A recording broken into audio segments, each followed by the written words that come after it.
या कुन्देन्दुतुषारहारधवला या शुभ्रवस्त्रावृता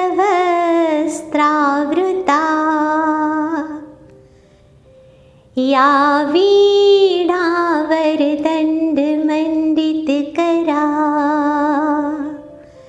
या श्वेतपद्मासना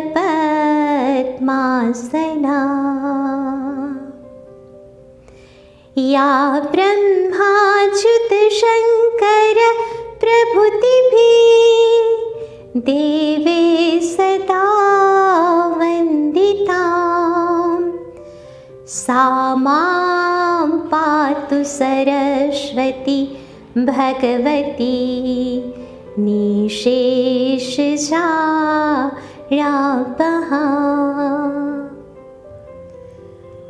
माँ सरस्वती का यह दिव्य रूप हमें अपने जीवन में और भी आगे बढ़ने के लिए, जीवन को सार्थक बनाने के लिए एक बहुत गहरी प्रेरणा देता है। आज वसंत पंचमी का दिन है। आपको और आपके परिवार को वसंत पंचमी की बहुत सारी शुभकामनाएं। यह दिवस अध्यात्म और विज्ञान दोनों की दृष्टि से बहुत ही महत्वपूर्ण है। ऋतुओं के अनुसार अगर देखा जाए तो आज से ठंडी को बाय बाय एंड ब्लॉसम की शुरुआत होती है। यानी अभी तक जो पूरी सृष्टि सिकुड़ करके बैठी थी ठंड के कारण, वो आज से खिलना शुरू होती है। कलियाँ खिलना शुरू होती है, फूल खिलना शुरू होते हैं और पूरी प्रकृति में मानो बहार सी आ जाती है। वसंत पंचमी का दिन यानी माँ सरस्वती का जन्म दिवस हमारे भारतवर्ष में अलग अलग स्थानों में अलग अलग रूप से यह त्यौहार मनाया जाता है और कुछ पौराणिक कथाएं भी उनके साथ जुड़ी हुई है। लेकिन आज माँ का यह दिव्य स्वरूप हमें क्या कहता है, इस बारे में हम बात करेंगे। अगर आप माँ सरस्वती के दर्शन करते हो तो वो पूरी शुभ्र दिखाई देती है। सफ़ेद फूलों का हार, सफ़ेद साड़ी, सफ़ेद पद्म के आसन पर विराजित और उसका वाहन भी हंस सफ़ेद होता है। तो यह शुभ्र कलर, सफ़ेद कलर हमें क्या प्रेरणा देता है? White colour is the symbol of peace. मन की वो शांत अवस्था की हमें प्रेरणा देता है, स्टेट ऑफ पीसफुलनेस। साथ में ही हमें अपने मन को इतना पवित्र, इतना निर्मल, इतना खाली रखना है। हम सभी लोग जानते हैं माँ सरस्वती विद्या की देवी है और विद्या हम तभी ग्रहण कर पाते हैं जब हम पूर्ण रिसीविंग के मूड में होते हैं। और हमारा रिसीविंग तभी अच्छा हो सकता है जब हम भीतर से खाली होते हैं, निर्मल होते हैं, शुद्ध होते हैं, मन एकदम शांत स्थिति में होता है, तभी कुछ नया ग्रहण किया जा सकता है। लेकिन मन की ऐसी स्थिति निर्माण कैसे करें? सरस्वती यह जो नाम है, उनका शाब्दिक अर्थ अगर हम ले ले तो सरस यानी स्वान, हंस, हंस वाहिनी। माँ का वाहन हंस है। तो हंस की क्या क्वालिटीज़ है? कहते हैं उनको अगर दूध पीने के लिए दिया जाए तो वो दूध का जो कंटेंट है वो ले लेता है और उसमें जो पानी का हिस्सा है उसे छोड़ देता है। यानी वो बहुत ही बेहतर तरह से नीर और क्षीर के भेद को पहचानता है। उनको अगर कंकर और रत्न भी मिला करके दे दिए जाए तो वो कंकर को छोड़ देगा और सिर्फ रत्न ग्रहण करेगा। स्वान मोती चुगता है, यानी जो अमूल्य चीज़ें हैं, जो बहुत मूल्यवान है, अपने जीवन के मूल्य को भी बहुत बढ़ा देते हैं, ऐसी ही चीज़ों को ग्रहण करना। हमारे आसपास के लोग, परिस्थिति, जीवन, कहीं पर आप देखो तो अच्छाइयाँ बुराइयाँ सही गलत सब कुछ होने वाला है, लेकिन हमें अपनी स्थिति को स्वान की तरह बनाना है। जो अच्छा है उसका स्वीकार करना है, बाकी ज्यों की त्यों छोड़ देना है। अगर इस क्वालिटी को हम अपने अंदर बना पाएंगे तो मन की वो शांत अवस्था, वो पवित्रता जरूर निर्माण होगी। लेकिन ऐसी स्थिति क्षीर और नीर, अच्छाई और बुराई का भेद कर सके, वो कैसे निर्माण होगी? माँ के एक हाथ में वेद है, यानी हमें उस ज्ञान को हासिल करना है, वो चीज़ें सीखते रहनी है जो हमें परिस्थितियों के भेद को परखने की शक्ति दे। तो हमेशा सीखते रहना है, और सिर्फ सीखने से कुछ नहीं होगा, क्योंकि माँ के दूसरे हाथ में माला है। माला यानी निरंतर छाप, चिंतन, हमेशा सीखी हुई बातों को याद करते रहना और उसे जीवन में अप्लाई करना, क्योंकि सिर्फ सीखने से कुछ नहीं होता। जब वो चीज़ें हम अपने जीवन में लाएंगे तभी जिस स्थिति तक पहुंचना है, मन की स्थिति, उस स्थिति तक पहुंच पाएंगे। और माँ के एक और हाथ में वीणा भी है। वीणा कला का प्रतीक है।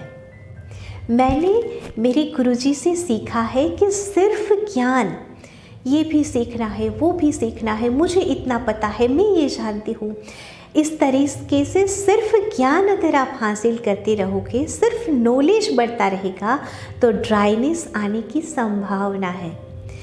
नॉलेज के साथ साथ स्किल्स को भी डेवलप करना है, कलाएं सीखनी है। जो कुछ भी चीज़ें आपको पसंद है, जिसमें आप खो जाते हो, जो आप घंटों करना पसंद करते हो और कर पाते हो, ऐसे किसी भी कला को अपने जीवन में वृद्धिगत करना है। यानी कि हमें ज्ञान पाते रहना है, उनका मनन चिंतन करते रहना है, उनको जीवन में अप्लाई करना है, और नॉलेज के साथ साथ स्किल्स को भी डेवलप करना है। और माँ का जो चौथा हाथ है वो अभय मुद्रा में है, वरदायिनी, वरदान देने की मुद्रा में है।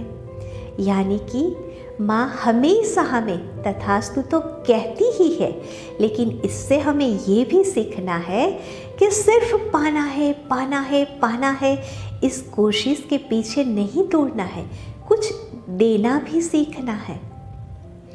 और एक चीज़ ये भी है कि देना अगर आप सीख जाओगे तो पाना खुद ब खुद होते चले जाएगा। लेकिन कुछ लोगों के प्रश्न ये भी होते हैं कि अभी हमारे पास इतना कुछ है ही नहीं, देना तो चाहते हैं लेकिन दे नहीं पाते हैं, तो हम क्या दें? माय डियर फ्रेंड्स, देने के लिए सिर्फ भौतिक चीज़ें, सिर्फ पैसा ज़रूरी नहीं है। हमारे जीवन में माँ सरस्वती का आशीर्वाद बना रहे। माँ तो ये कहती है, करुणा, कृतज्ञता और प्रेम बहाना सीख जाओ। हमारे जीवन के हर एक सांस, हर एक पल हम कृतज्ञता के भाव के साथ जिए, कृतज्ञता बहाते चले जाए, क्योंकि सरस्वती, सरस शब्द का एक अर्थ कंटिन्यूस फ्लोइंग, सतत बहते रहना है। तो हमारे भीतर से हमेशा ग्रेटिट्यूड की ऊर्जा, ग्रेटिट्यूड की एनर्जी बहते रहनी चाहिए। जो भी कुछ मिला है, परिवार से मिला है, खुद से मिला है, आसपास से मिला है, यूनिवर्स से मिला है, किसी से भी मिला है, अच्छाइयों के लिए तो सबको ही धन्यवाद कहते हैं, लेकिन कुछ गलत भी हुआ है, उनके लिए भी कृतज्ञता व्यक्त करना सीख जाइए। क्योंकि कोई भी परिस्थिति चाहे कितनी भी खराब क्यों ना हो, वो हमें कुछ तो ज्ञान, कुछ तो समझ देकर ही जाती है।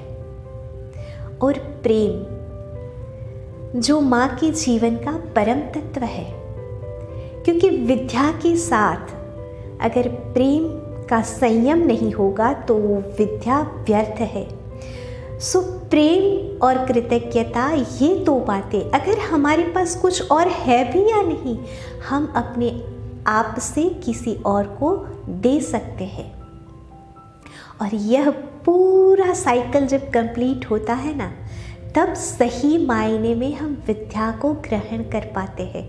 हम उस ज्ञान को अपने भीतर डेवलप कर पाते हैं जिस ज्ञान को पाने के लिए हमारा जन्म हुआ है। जीवन में आपको भी अब अगर ऐसा लगता हो कि निराशा है, खालीपन है, कुछ अब ऐसा लगता है कि आगे कुछ संभव ही नहीं है, तब सिर्फ ये बातों को याद कर लीजिएगा, क्योंकि ब्रह्मा जी ने जब सृष्टि की संरचना की और इतने सुंदर सुंदर पेड़ पौधे पशुएं, यहाँ तक कि हम सब यानी कि मनुष्य का सर्जन किया, लेकिन फिर भी प्रकृति में एक सन्नाटा था, खालीपन था।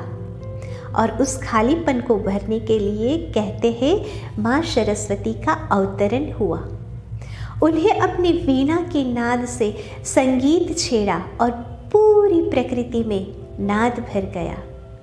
वैसे ही जीवन से अगर खालीपन दूर करना है तो माँ सरस्वती के जीवन से यह सीख हमें अपने जीवन में विस्तृत करनी पड़ेगी।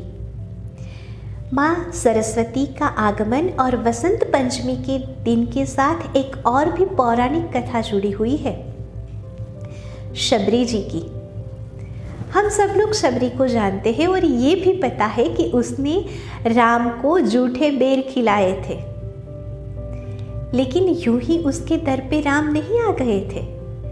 उसने बरसों इंतज़ार किया था, लेकिन उनके इंतज़ार में कभी भी आलस्य नहीं आया, कभी भी द्वेष नहीं आया, कभी भी ये नहीं आया कि वो आएंगे या नहीं आएंगे, वो कब आएंगे। लेकिन कहते हैं कि जब भी कोई माँ शबरी से बात करते थे तो उनके शब्द हमेशा यही रहते थे, मेरे राम आ रहे हैं। यानी यह दिन हमें वर्तमान में रहना भी सिखाता है। अपने लक्ष्य के प्रति, अपने गोल के प्रति कभी भी निराशा, व्यर्थ चिंता या पूरा होगा कि नहीं, ये नहीं सोचना चाहिए, पर मेरे जीवन का लक्ष्य, मेरा उद्देश्य पूरा हो रहा है, मैं आगे बढ़ रही हूँ। यह समझ आज के दिन से हमें अपने जीवन में विस्तृत करनी है। अगर हम सब ये कर पाए तो वसंत पंचमी के दिन से जैसे प्रकृति अंगड़ाई लेती है, ठंडी में सिकुड़ करके बैठी हुई प्रकृति खिलने लगती है, वैसे भी अभी तक का हमारा जीवन जो था जैसा था, लेकिन आज से खिलना शुरू होगा।